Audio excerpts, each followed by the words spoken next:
تو خالد ابن ولید رضی اللہ تعالی عنہ کو رسول اللہ صلی اللہ علیہ وسلم نے کیا کہا کہ ہمارے پاس آؤ گے تو تمہیں عزت ملے گی. یہ نہیں کہ اسلام کے لیے لالچ دی جا رہی ہے، نہ، بلکہ ان کے ذہن میں، خالد ابن ولید کے ذہن میں ایک وسوسہ شیطان ڈال سکتا تھا کہ میں نے اتنا نقصان پہنچایا، اب اگر میں مسلمان ہو بھی جاتا ہوں یہ لوگ تو مجھے تانے دیں گے، یہ تو مجھے رسوا کریں گے، یہ تو انگلیاں اٹھائیں گے میری طرف.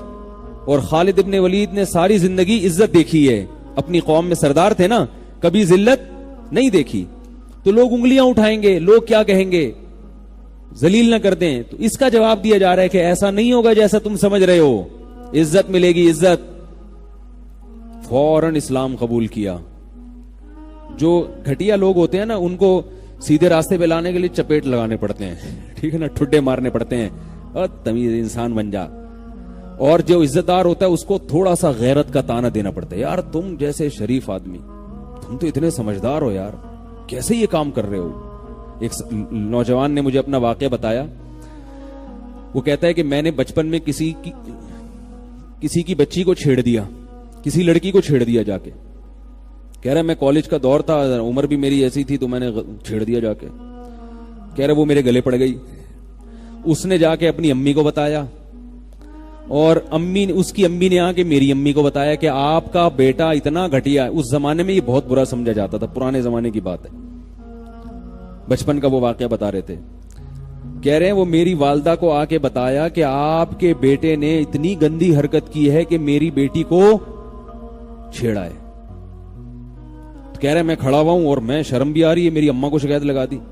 کہہ رہے مجھے اس سے اتنی شرم نہیں آئی. میں نے کہا امی 2 تھپڑ لگائیں گی اور ابا کو شکایت لگائیں گی، وہ 2-3 ڈنڈے لگا دیں گے. میں نے کہا یہی ہوگا نا.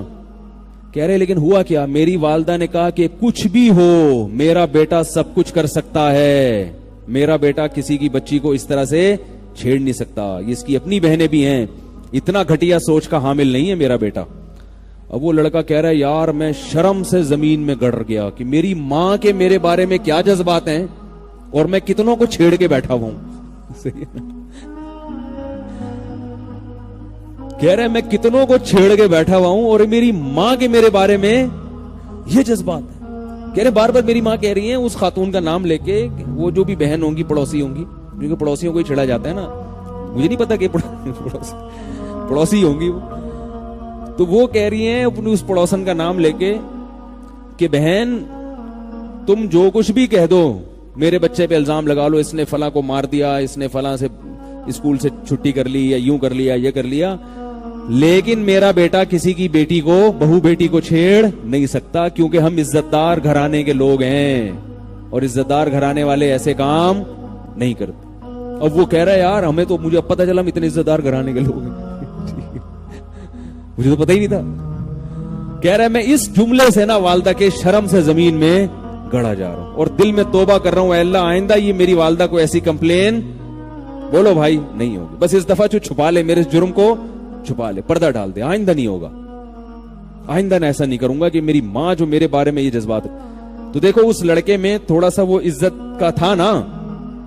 اگر وہ لڑکا عزت دار خاندان کا نہیں ہوتا پھر پتہ کیا کہتا ہے، کہہ رہے اماں کو تو پتہ ہی نہیں، اب مزید 15-20 کو چھیڑ لو، میری اماں تو یقین کریں گی نہیں. کیا خیال ہے یار، کیا ہو گیا آپ کی سمجھ میں کیوں نہیں آ رہا؟ وہ یہ سوچے گا نا کہ بھائی میری اماں تو میرے بارے میں یقین ہی نہیں کر رہی، تو وہ تو اسی کو ڈانٹ کے بھیج رہی ہیں، یہ تو اتنا اچھا نظریہ ہے، تو اب تو شکایتیں وہ تو اور 2-4 کو چھیڑ لو، کوئی مسئلہ ہی نہیں. تو یہ فرق ہوتا ہے کہ جو نالائق ہوتا ہے نا، جو عزت دار نہیں ہوتا، اس کی چترول لگانے پڑتے ہیں، اس کو ڈنڈے لگانے پڑتے ہیں، اس کو ٹھڈے مارنے پڑتے ہیں، پھر جا کے وہ تھوڑا تھوڑا سیٹ ہوتا ہے. اور جو عزت دار ہوتا ہے اس کے لیے ایک تانا بہت بڑا ہوتا ہے.